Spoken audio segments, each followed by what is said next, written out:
अगर आप अपने क्लाइंट्स के एसआईपी एप्लीकेशन भरते भरते परेशान हो या आप अपने क्लाइंट के एसआईपी रिजेक्शन से परेशान हो या आपके जो फिजिकल एप्लीकेशन भरने से आपके बिजनेस की स्पीड स्लो हो रही है, तो ये वीडियो आपके लिए है।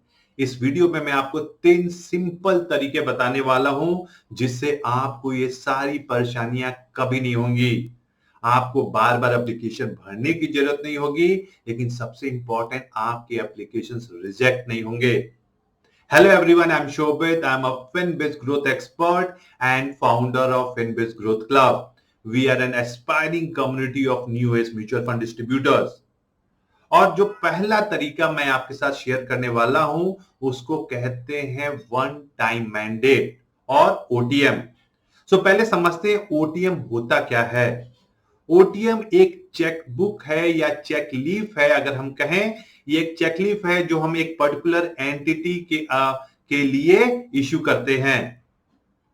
तो सपोज आपने कैम्स के लिए एक ओटीएम मैंडेट को अप्रूवल दिया, इसका मतलब जितनी भी म्यूचुअल फंड कंपनीज हैं जिसको कैम्प सर्विस करता है, उन सब के लिए अगर आप इन्वेस्टमेंट करना चाहते हैं तो सेम मैंडेट से इन्वेस्टमेंट हो जाएगा।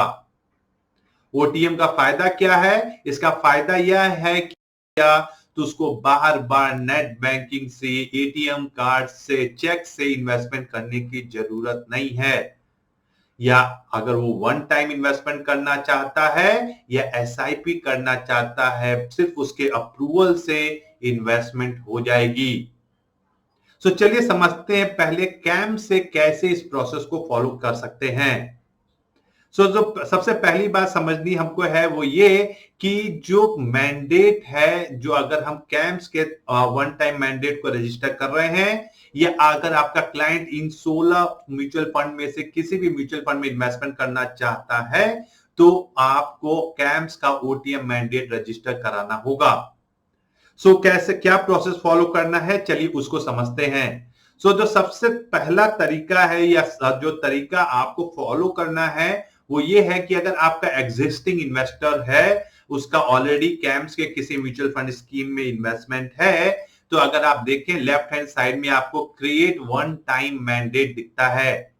आपको इसको क्लिक करना है और क्लाइंट के ईमेल बॉक्स में एक मेल जाता है जिसमें ये बताया जाता है कि आपके डिस्ट्रीब्यूटर ने एक वन टाइम मैंडेट का रिक्वेस्ट भेजा है आपके अप्रूवल के लिए। जैसे ही क्लाइंट उस लिंक को क्लिक करता है, कुछ ऐसा पेज ओपन होगा। नाउ ये कॉमन मैंडेट है, बिना आपके ट्रिगर किए हुए एज एन डिस्ट्रीब्यूटर ये मैंडेट आप अपने क्लाइंट से रजिस्टर करा सकते हैं। तो ऐसा एक लिंक खुलेगा जिसमें आपको क्लाइंट को अपना पैन नंबर और ईमेल आईडी डालनी है। उसके बाद उसको अपना बैंक डिटेल्स डालना है। उसके बाद उसको अपने बैंक से इसको वेरीफाई करना है थ्रू नेट बैंकिंग द्वारा। ओटीएम मैंडेट्स का जो रजिस्ट्रेशन है वो नेट बैंकिंग के थ्रू ही हो सकता है। और एक बार जब क्लाइंट ने आप ओटीएम मैंडेट को अप्रूव कर दिया, आपकी लाइफ बहुत इजी हो जाएगी, क्योंकि फ्यूचर में कोई रिजेक्शन की गुंजाइश ही नहीं रहेगी। आपने क्लाइंट का ट्रांजैक्शन इनिशिएट किया, वो एसआईपी करना चाहता है या लमसम इन्वेस्टमेंट करना चाहता है, वो इस मैंडेट के थ्रू आप उसका इन्वेस्टमेंट करा सकते हैं। एक बार ओटीएम मैंडेट रजिस्टर हो गया और अगर आप क्लाइंट का ट्रांजैक्शन इनिशिएट करना चाहते हैं, तो जैसे ही आप उसका कोई म्यूचुअल फंड स्कीम में कैम्प्स के ऐप के थ्रू या कैम्प्स के वेबसाइट के through as a distributor initiate करते हैं, तो आपको जो ध्यान देने वाली बात है वो ये कि अगर आप देखेंगे फोलियो डिटेल्स में, जब आप फोलियो सेलेक्ट करते हैं तो यहाँ पे आपको ध्यान देने वाली बात है कि क्या क्लाइंट का ओटीएम मैंडेट रजिस्टर हुआ है या नहीं है। तो अगर आप 3 ऑप्शन देखेंगे, यहाँ पे मैंने एक स्क्रीनशॉट आपके साथ शेयर की है। यहाँ पे आप देखेंगे वन टाइम मैंडेट लिखा हुआ है, विच यहाँ पे जो क्लाइंट का मैंने एग्जांपल लिया है उसमें एनए लिखा है, मतलब नॉट एप्लीकेबल, मतलब रजिस्टर नहीं है। इसका मतलब नए फोलियो में ओटीएम मैंडेट रजिस्टर नहीं होता है। अगर आप कोई एग्जिस्टिंग फोलियो सेलेक्ट कर रहे हैं तो अगर क्लाइंट ने म्यूचुअल फंड कंपनी में पहला ही ओटीएम मैंडेट दिया होगा तो यहां पे वो रजिस्टर दिखाएगा। नाउ अगर आपके क्लाइंट ने कैम्स द्वारा जो ओटीएम मैंडेट है उसको अप्रूवल दिया है, तो आप थर्ड ऑप्शन देखें, कैम्स वन टाइम मैंडेट। यहां पे जो दिख रहा है वो दिख रहा है अवेलेबल। इसका मतलब क्लाइंट का ओटीएम मैंडेट रजिस्टर्ड है और आप क्लाइंट का ट्रांजैक्शन कर सकते हैं। ओके, तो ये एक चीज आपको नोटिस करनी है जब आप क्लाइंट का ट्रांजैक्शन इनिशिएट कर रहे हैं। आपने इनिशिएट किया तो जो अगला स्टेप है जो आपको फॉलो करना है वो है ये नेक्स्ट पेज पे आ जाता है। यहां पे अगर आप देखेंगे तो डाउन साइड में आपको दिखेगा सेंड फॉर इन्वेस्टर अप्रूवल और click here to investor OTP and to complete the transaction. हमको क्या करना है, अगर क्लाइंट इतना टैक्स सेवी नहीं है तो अगर और क्लाइंट आपको ओटीपी देने के लिए रेडी है तो आप खुद से वो वेरिफिकेशन कर सकते हैं। बट अगर क्लाइंट कंफर्टेबल है, टैक्स सेवी है और खुद से करना चाहता है तो आप जो सेकंड ऑप्शन है that is send for investors approval के लिए भेजेंगे। जब आप ये रिक्वेस्ट क्लाइंट को भेजेंगे तो क्लाइंट को मैसेज में और ईमेल में अपडेशन का रिक्वेस्ट आएगा।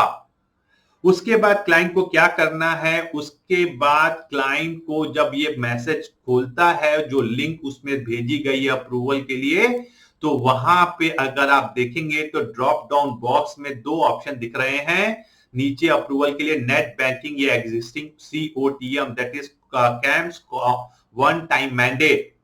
सो अगर आपका client existing one time mandate को सेलेक्ट करता है, इसके बाद उसको सिर्फ अप्रूवल बटन को क्लिक करना है। एक बार उसने ऑथराइज का टिक बॉक्स कर दिया, एक बार उसने अप्रूवल बटन को टिक कर दिया, आपकी लाइफ सेट है। उसके बाद ना रिजेक्शन का चांस है, ना क्लाइंट को कोई डेबिट करना है, अपने आप सारे प्रोसेसेस अलाइन हो जाएंगे। जो इंपॉर्टेंट चीज यहां पे आपको समझनी है वो ये है कि जब आप क्लाइंट का वन टाइम मैंडेट कैम्स के साथ रजिस्टर कर देते हैं तो आप 16 की 16 म्यूचुअल फंड कंपनीज जो कैम्स के साथ हैं वो सारों में ट्रांजैक्शन कर सकते हैं, आइदर वन टाइम और एसआईपी। और इंपॉर्टेंट चीज जो आपको ध्यान देने वाली है वो ये है कि आप जो मैक्सिमम अमाउंट क्लाइंट का डेबिट कर पाएंगे एक सिंगल डे में, या सिंगल डे जो मैक्सिमम इन्वेस्टमेंट क्लाइंट कर पाएगा वो 10 लाख रुपए का है, क्योंकि आज जो मैक्सिमम वन टाइम मैंडेट की लिमिट तय की गई है वो 10 लाख रुपए की है। एक बार आपने ये ओटीएम मैंडेट रजिस्टर कर दिया तो क्लाइंट से सिर्फ उसको अप्रूवल लिंक पे क्लिक करना है। एक बार उसने क्लिक कर दिया तो सबसे इंपॉर्टेंट और सबसे ज्यादा बेनिफिशियल क्या है कि आपको रिजेक्शन की टेंशन चली जाएगी। ये रिजेक्शन नहीं होगा, आपको फॉर्म बार बार फिल करना नहीं होगा, आप 16 की 16 कैम्स की म्यूचुअल फंड कंपनीज में इन्वेस्टमेंट कर सकते हैं, क्योंकि ये जो डेबिट मैंडेट आपने हेल्प किया है क्लाइंट को क्रिएट करने में, ये जो है वो कैम्स के नाम से किया है। सो कैम्स जब भी डेबिट करना चाहेगा क्लाइंट के अकाउंट से डेबिट कर देगा किसी भी म्यूचुअल फंड स्कीम में। मेरा आपको सजेशन है जब भी आप एक ओटीएम मैंडेट क्रिएट करें, मैक्सिमम अमाउंट का क्रिएट करें ताकि फ्यूचर में कभी भी कोई भी ट्रांजैक्शन करनी हो ये आपका क्लाइंट का इजीली वो ट्रांजैक्शन हो सके। तो ये बहुत इंपॉर्टेंट चीज है जो आपको ध्यान में रखनी है, और स्टार्ट एग्जीक्यूटिंग इट, ये आपकी लाइफ को बहुत सिंपल कर देगा। ये इस तरह भी बेटर है क्योंकि आपको एक सेपरेट क्लाइंट के अकाउंट खोलने की जरूरत नहीं है। अगर आप कोई भी थर्ड पार्टी प्लेटफॉर्म ले रहे हैं, सपोज बीएससी स्टार और एनएससी एमएफएस, वहां पे आपको क्लाइंट का एक सेपरेट अकाउंट बनाना पड़ेगा। लेकिन अगर आपने कैम्स या कार्वी के वेबसाइट से ट्रांजैक्शन इनिशिएट किया तो आपको कोई भी सेपरेट मैंडेट, सेपरेट अकाउंट खोलने की जरूरत नहीं है। सो आई होप आपको ये तरीका समझ में आया होगा। ये बहुत इजी तरीका है, ये बहुत आसान तरीका है, बट बहुत इफेक्टिव तरीका है। यहाँ पे आपका बहुत सारा लेबर कम होगा, यहाँ पे आपका बहुत सारा एफर्ट कम होगा, और रिजेक्शन के चांसेस भी ऑलमोस्ट जीरो हैं।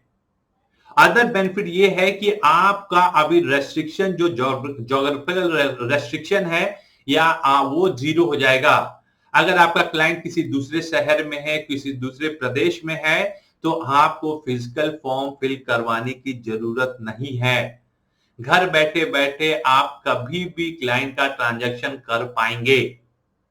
सो ये एक तरीका है जो मुझे लगता है ये बहुत अच्छा और कामयाब तरीका है, जिसे आपको एक्सप्लोर करना चाहिए। जो दूसरा तरीका मैं चाहूंगा आप एक्सप्लोर करें, वो ये है जो कहते हैं हम बिलर मोड। बिलर मोड एक तरीका है जहां पे अगर आपके क्लाइंट का ओटीएम मैंडेट नहीं है और आप एसआईपी करना चाहते हैं, तो तरीका ये है कि आप एज एन डिस्ट्रीब्यूटर अपने कैंप्स वेबसाइट से ट्रांजैक्शन इनिशिएट करेंगे। सेम जैसा आपने ओटीएम मैंडेट अगर क्लाइंट का रजिस्टर है तो आप एसआईपी के ट्रांजैक्शन इनिशिएट करते हैं।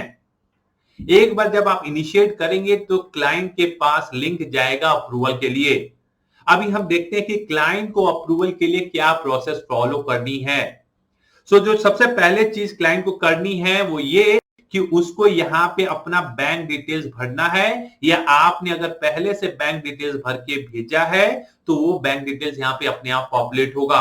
अगर क्लाइंट का ऑलरेडी फोलियो है तो वो फोलियो में जो भी बैंक रजिस्टर्ड है वो यहां पे दिखेगा। लेकिन अगर आप चाहते हैं दूसरे बैंक अकाउंट से एसआईपी शुरू करना, या क्लाइंट चाहता है दूसरे बैंक से एसआईपी शुरू करना, तो यहाँ पे बैंक में बैंक डिटेल्स चेंज कर सकते हैं। लेकिन इंपॉर्टेंटली अगर आप नया बैंक दे रहे हैं या एग्जिस्टिंग बैंक दे रहे हैं तो उसका प्रूफ भी आपको अपलोड करना है। आपको एक कैंसल चेक जिसपे क्लाइंट का नाम प्रिंट हो, वो चेक लीफ को आपको यहाँ पे अपलोड करना है। अगर आप देखें ये ब्लू कलर का जो आइकन बना हुआ है, इस आइकन के द्वारा आप उसको अपलोड करेंगे। और एक बार जब अपने I authorise execute this transaction made by the distributor इसको क्लिक करेंगे, उसके बाद आप अप्रूव का बटन दबाएंगे। एक बार जब अप्रूव का बटन दबाते हैं तो यहाँ पे जो तरीका है एसआईपी स्टार्ट करने का वो चेंज हो जाता है। जब आप इस बटन को दबाएंगे तो आपको ऐसा मैसेज दिखेगा। ये मैसेज में आपको बताया जा रहा है कि आपके क्लाइंट को जो एसआईपी उन्होंने की है उसका बिलर ऐड करना है अपने नेट बैंकिंग में। तो इसका तरीका क्या है, अगर आप देखें तो यहाँ पे एक एसआरएन नंबर जनरेट हुआ है। ये एसआरएन नंबर मैंने टाटा म्यूचुअल फंड के लिए जनरेट किया है, क्योंकि क्लाइंट का एसआईपी टाटा म्यूचुअल फंड में करना है। अभी क्लाइंट को ये प्रोसेस खुद से करना है, उसको अपने नेट बैंकिंग में लॉग इन करना है, उसको as a biller Tata mutual fund को ऐड करना है विथ एसआरएन नंबर। ये एक्टिविटी जो है वो 24 घंटे के अंदर हो जानी चाहिए जब आप ट्रांजैक्शन स्टार्ट कर रहे हैं। एक बार क्लाइंट ने बिलर ऐड कर दिया तो फिर वो एसआईपी बिना किसी प्रॉब्लम के, बिना किसी रिजेक्शन के चलती जाएगी।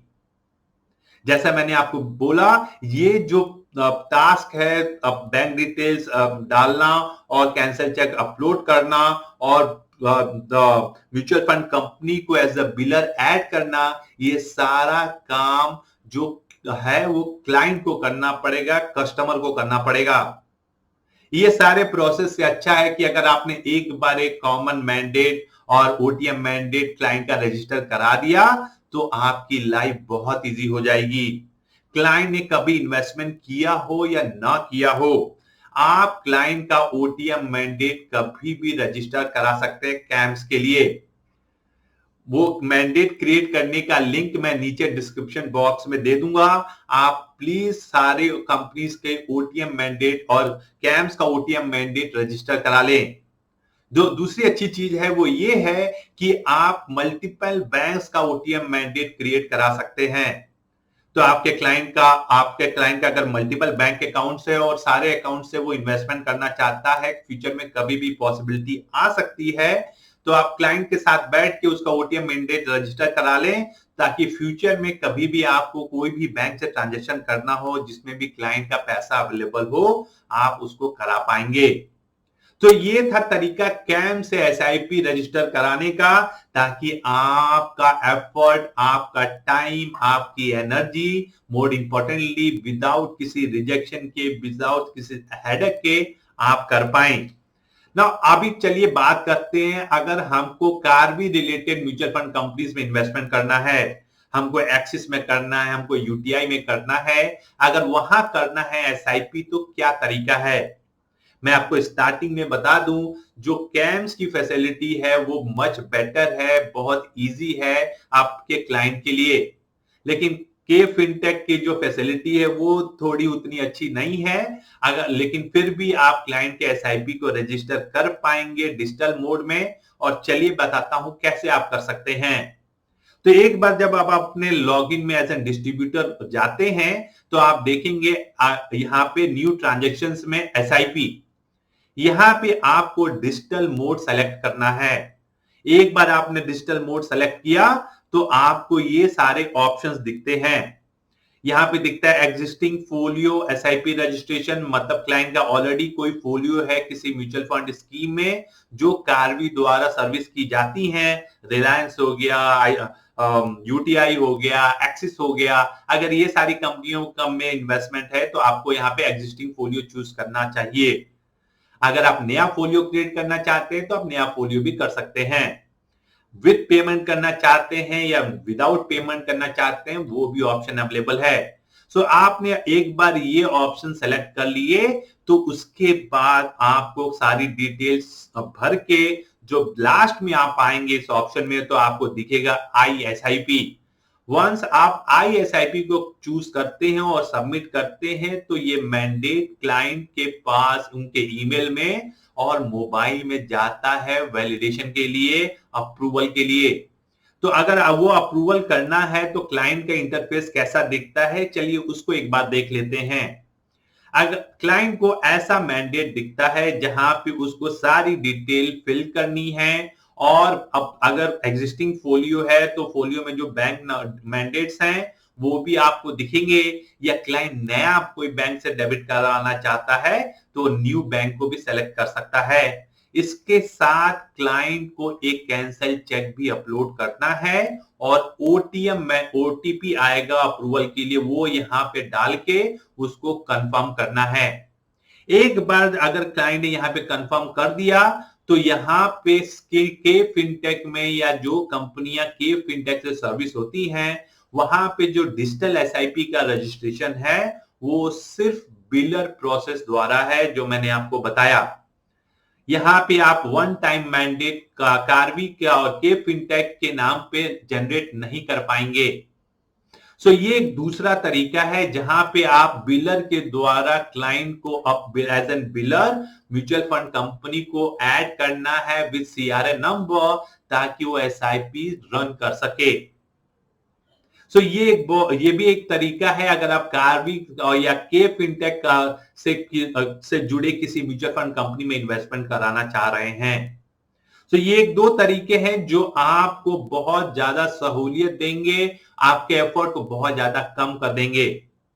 जो तीसरा प्रोसेस है या तीसरा तरीका है एसआईपी बिना रिजेक्शन के कराने का, वो है म्यूचुअल फंड कंपनी के वेबसाइट द्वारा।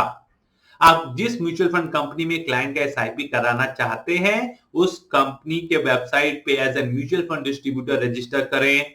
वहां पे आप क्लाइंट का सारा डिटेल्स फिल करें, और उसके बाद वो जो ट्रिगर होगा लिंक, वो क्लाइंट के पास जाएगा। क्लाइंट को अप्रूवल देना है, और most of the mutual fund companies में आपका जो एसआईपी रजिस्टर होगा वो बिलर प्रोसेस द्वारा ही होगा।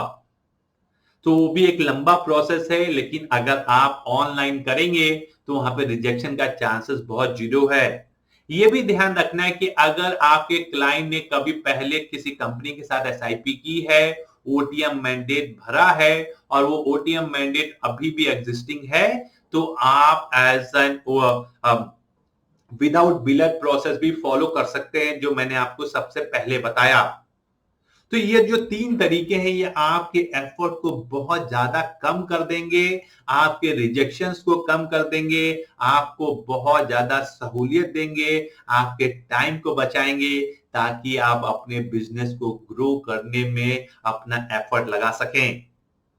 In case you like the content, in case it was helpful for you, then do give a thumbs up, subscribe to our channel, do write in the comment box what new things you would like to learn so that we will be providing those kinds of contents to you. Thanks for watching. I hope it was helpful for you to get your business on a fast pace. I am going to see you next time. Thank you very much.